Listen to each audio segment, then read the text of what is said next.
Break के बाद एक बार फिर से आप सभी का स्वागत है गुड लक टिप्स में। दर्शकों, आज हम देवशयनी एकादशी पर चर्चा कर रहे हैं।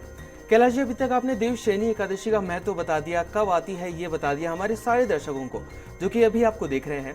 आपसे मैं जानना चाहूंगा, देवशयनी एकादशी जो होती है उस पर क्या विशेष करना चाहिए जिससे जितने भी जो लोग हैं, जितने भी जो लोग पूजा करते हैं, उन्हें ज्यादा से ज्यादा उसका लाभ प्राप्त हो सके।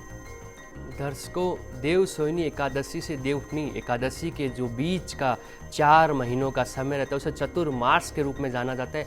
आप अगर समर्थवान हैं या आप परिवार विशेष, समुदाय विशेष या समाज विशेष को साथ में लेकर चल सकते हैं तो आप गीता के पाठ, अखंड रामायण के पाठ, भगवत गीता के पाठ, चाहे वो 7 दिन के रहें या 9 दिन के रहें, चतुर्मास जो रहता है 4 महीने का समय, इसमें गीता के पाठ, रामायण के पाठ करवाना सर्वश्रेष्ठ रहता है। ये आपके लिए तो फलदायी रहेगा ही रहेगा, उन असंख्य लोगों के लिए भी रहेगा जो आपके पाठ सुनने के लिए, गीता के पाठ, रामायण के पाठ सुनने के लिए उस पंडाल में आ रहे हैं। वो ध्वनि, वो पर्यावरण, वो वातावरण इतना शुद्ध और मंगलकारी रहता है कि उसमें जो बोल चतुर्मास के अंदर निकलते हैं किसी भी धर्म विशेष के, पंडित विशेष के द्वारा, तो वो अपने आप में सर्वश्रेष्ठ माने जाते हैं।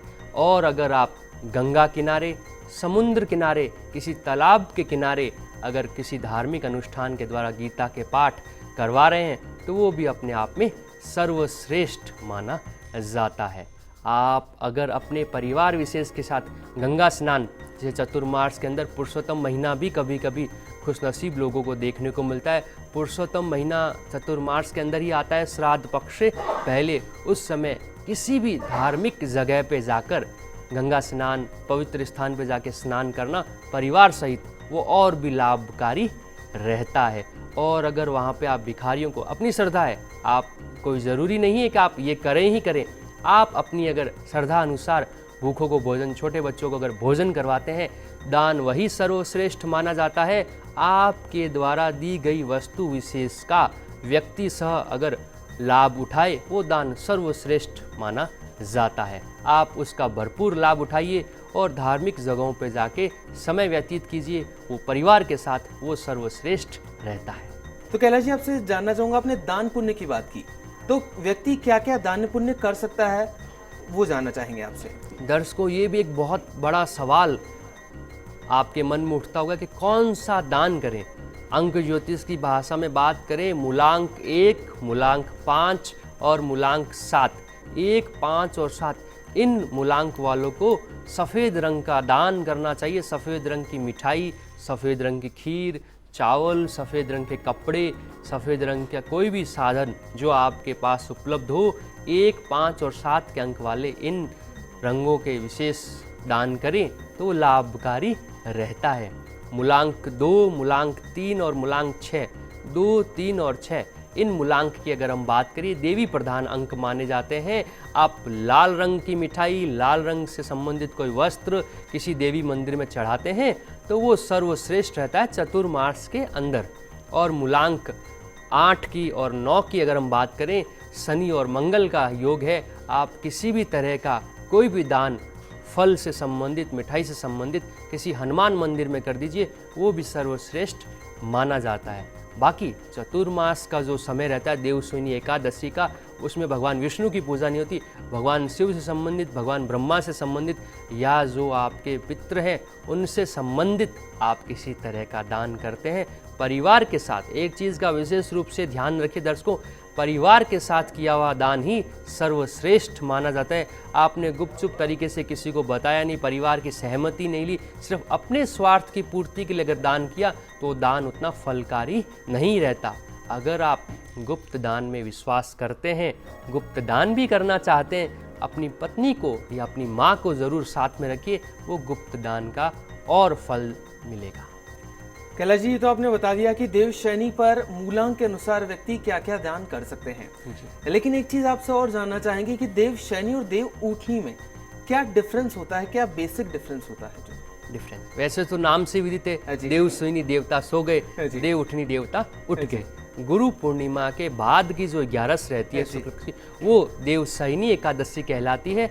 और दीपावली के बाद, दीपावली कार्तिक मास की पूर्णिमा को रहती है। कार्तिक मास की पूर्णिमा के 11 दिन के बाद जो एकादशी आती है उसे देवउठनी 11 कहते हैं। और उसके बाद धार्मिक और शादियों के काम बहुत अच्छे से किए जाते हैं। देवशून्य में भगवान विष्णु क्षीर सागर में जाके आराम करते हैं और देवउठनी वाले दिन वो उठ जाते हैं। यही एक साफ सुथरा छोटा सा भेद इसके अंदर रहता है। जी कैलाश जी, आप देवशयनी मास के बारे में चर्चा कर रहे हैं, तो आपसे जानना चाहूंगा ये जो 4 मास होता है, ये जो 4 मास का ये जो अंतराल है, इसमें कोई विशेष प्रभाव पड़ता है क्या किसी मूलांक पर? देवशून्य एकादशी 4 महीनों का पितरों से संबंध, भगवान विशेष की पूजाएं कम होती है, भगवान विष्णु और ब्रह्मा की होती है। भगवान ब्रह्मा और महादेव की पूजा रहती है, विष्णु की पूजा नहीं होती। तो आप ये जो 4 महीनों का समय रहता है पितरों के लिए सर्वश्रेष्ठ माना जाता है। आप पितरों से संबंधित जो पूर्वज आपके दुनिया में नहीं है उनसे आप संबंधित कोई भी दान पुण्य अनुष्ठान करते हैं वो सर्वश्रेष्ठ है। मूलांक 4 राहु का भैरव का अंक माना जाता है, वो पितृपक्ष का अंक माना जाता है। 4 के अंक वालों का पितृपक्ष सदैव सर्वश्रेष्ठ माना जाता है। मूलांक 4 वाले अगर चतुर्मास के अंदर विशेष रूप से दान पुण्य करें या उनके जीवन में कोई पीड़ा या कष्ट चल रहा है वो उसका समाधान बहुत जल्दी, औरों के मुकाबले बहुत जल्दी कर सकते हैं। सहयोग के रूप में मूलांक 8 और मूलांक 2 ये भी देवी मंदिर में या शिव मंदिर में कोई अनुष्ठान करते हैं या अपने जो पूर्वज हैं उनके लिए कुछ करें तो वो विशेष रूप से लाभदायक रहता है। जी कैलाश जी, आपसे अब जानना चाहूंगा इसी 4 महीने का जो अंतराल होता है, जो समय होता है, इस समय में श्राद्ध भी आते हैं जी, तो उनका क्या विशेष महत्व होता है? तब क्या दान पुण्य करना चाहिए लोगों को? श्राद्ध भाद्र वध के बाद श्राद्ध की शुरुआत होती है। एकम से लेके जो पुण्य रहती है, जो नान श्राद्ध का रूप में माना जाता है अंतिम श्राद्ध, तो उस श्राद्ध का 15 दिन का समय चलता है। तो पहले तो एकम से लेकर चतुर्दशी के जो 14 श्राद्ध रहते हैं उसके अंदर आपके जो पूर्वज जिनका इसमें से किसी भी तिथि को अगर स्वर्गवास हुआ है, आप उस तिथि वाले दिन सूर्योदय से पहले विशेष रूप से ध्यान रखना चाहिए मित्रों, सूर्योदय से पहले अगर स्नान करके और अपने पितरों के लिए कुछ विशेष रूप से दान करते हैं तो वो सर्वश्रेष्ठ माना जाता है। आप अपनी श्रद्धा के अनुसार कुछ भी दान कीजिए, लेकिन किसी भी ब्राह्मण को या किसी भूखे को या जिसे भोजन की आवश्यकता हो उस व्यक्ति विशेष को उस दिन सवेरे अपने घर पे बुलाइए, उसे भोजन करवाइए। जो आपकी श्रद्धा बनती है, जो पकवान आपके घर में बन रहे हैं, कोई विशेष बनाने की आवश्यकता नहीं है, जो आपके घर में उपलब्ध है उसका भोजन करवाइए। श्रद्धा अनुसार उसे कपड़े का दान ज़रूर कीजिएगा। सफ़ेद रंग का कपड़ा करते हैं दान में तो वो और भी सर्वश्रेष्ठ माना जाता है। ये तो रही अपने घर विशेष की। अगर आप श्राद्ध पक्ष में किसी धार्मिक स्थल के ऊपर भी जाकर दान पुण्य करते हैं तो वो भी सर्वश्रेष्ठ माना जाता है। बहुत बार ऐसे लोग भी रहते हैं जिनको मालूम ही नहीं कि उनके पूर्वज कौन थे, वो अकेले रहते हैं, उनको अपने परिवार विशेष के बारे में ज्ञान नहीं, अगर है भी तो उनको ये मालूम नहीं उनका स्वर्गवास किस दिन हुआ। तो उनके लिए श्राद्ध पक्ष का जो अंतिम श्राद्ध रहता है उस दिन आप अगर दान पुण्य कर देते हैं तो आपके जो भी पूर्वज हैं, जो जिनके बारे में आपको मालूम नहीं लेकिन कहीं ना कहीं उनका स्वर्गवास हुआ होगा, अंतिम श्राद्ध सभी के लिए खुला रहता है। आप उस दिन भी श्रद्धा अनुसार दान पुण्य कर सकते हैं। उस दिन जलेबी का, इमरती का ये दान करना सर्वश्रेष्ठ माना जाता है। श्राद्ध पक्ष अपने आप में अपने बिगड़े हुए काम को अपने हाथों से सुधारने के लिए सर्वश्रेष्ठ है। आपको किसी भी पर्सन विशेष, व्यक्ति विशेष की सलाह या किसी भी व्यक्ति विशेष के पास जाकर किसी अनुष्ठान की आवश्यकता नहीं है। आप सूर्योदय से पहले स्नान कीजिए, श्रद्धा अनुसार दान पुण्य कीजिए और भूखों को भोजन करवाइए। ये अपने आप में सर्वश्रेष्ठ है श्राद्ध पक्ष का लाभ उठाने के लिए। कैलाश जी, आपसे जानना चाहूंगा, देव जब सो जाते हैं तो अक्सर कहा जाता है कि कोई भी शुभ काम नहीं करना चाहिए, वर्जित माना जाता है। तो आपसे जानना चाहूंगा कि अगर कोई व्यक्ति चाहता है कोई शुभ काम करना तो क्या उसके लिए अशुभ फलदायी होगा वो काम, और बनेगा नहीं वो काम अगर कोई शुभ कार्य करता है तो?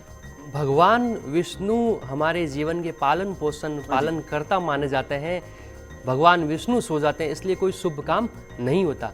जिसमें शादी, नए घर में प्रवेश ये प्रतिबंधित माने जाते हैं। आप किसी फैक्ट्री का इनॉग्रेशन, आप किसी ज़मीन की नींव, ये कुछ छोटे मोटे जो कार्यक्रम है वो आप कर सकते हैं। ये कार्यक्रम आप किसी भी हफ्ते के सोमवार या गुरुवार, सोमवार या गुरुवार वाले दिन आप कर सकते हैं। किसी भी धार्मिक पंडित के द्वारा थोड़ा सा पूजा पाठ जरूर करवा लीजिएगा। अपने विवेक से इन चीज़ों को शुरुआत मत कीजिएगा इन समय के अंदर।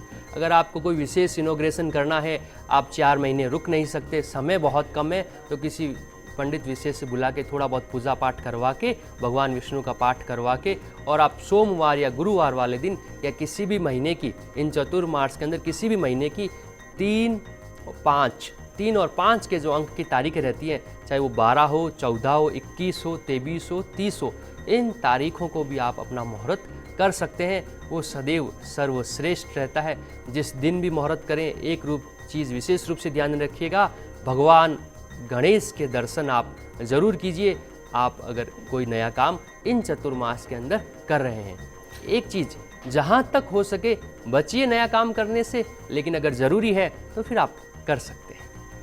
तो कैलाश जी, ये भी आपने बता दिया कि बचना चाहिए वैसे तो कोई भी शुभ काम करने से, पर फिर भी अगर बहुत ज़्यादा एसेंशियल है, बहुत ज़्यादा ज़रूरी है, तो किसी भी पंडित की देखरेख में कोई भी व्यक्ति शुभ काम कर सकता है। सोमवार और गुरुवार को 3 और 5 के अंक में। जी, लेकिन आपसे जानना चाहूँगा, अगर कोई व्यक्ति वाहन खरीदना चाहता है तो क्या खरीद सकता है? वाहन के लिए सोच समझ के खरीदिए। एक वाहन गलत तरीके से अगर खरीदा गया तो वो जीवन का हानि करवा सकता है, जीवन की हानि करवा सकता है, जन हानि करवा सकता है। नवरात्राएं जब स्टार्ट होती है, दशहरे से जो पहले के 9 दिन रहते हैं वो नवरात्राओं के माने जाते हैं, वो सर्वश्रेष्ठ माने जाते हैं। आप उन 9 दिनों के अंदर आप अगर वाहन खरीदते हैं तो वो सर्वश्रेष्ठ है। बाकी चतुर्मास के 3 महीनों में वाहन न ही खरीदें तो ही अच्छा है। खरीदना विशेष रूप से हानिकारक रहेगा। मित्रों, मेरा निवेदन यही रहेगा, आप चतुर्मास के अंदर नया वाहन ना लें। नवरात्रि, पहला नवरात्र हो या दूसरा, आप उस दिन वाहन खरीदिए। 6 के अंक का, 3 के अंक का और 9 के अंक का, वो आपके लिए सदैव लाभकारी रहेगा। देवशूनी एकादशी और देवउठनी एकादशी के बीच के चतुर्मास का समय शुद्ध रूप से दान, पुण्य, धर्म, कर्म का माना जाता है। अपने से छोटों का ख्याल रखिए और बड़ों का सम्मान कीजिए। अपनी श्रद्धा अनुसार आप अपने घर की बहन बेटी को भी दान करते हैं तो वो भी दान की श्रेणी में माना जाता है और वो भी सर्वश्रेष्ठ होता है। आपको बाजार में या किसी बड़े मंदिर में डोनेशन देने की कोई आवश्यकता नहीं है।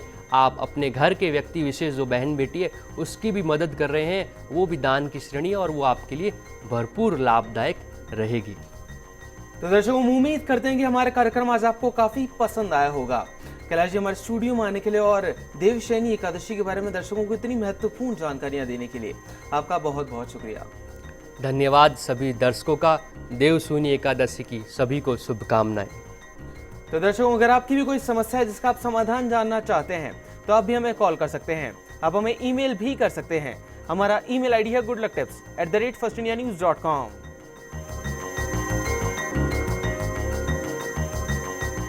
दर्शकों, आपसे फिर मिलेंगे, तब तक के लिए दीजिए हमें इजाजत। खुश रहिए, अपना ख्याल रखिए। नमस्कार।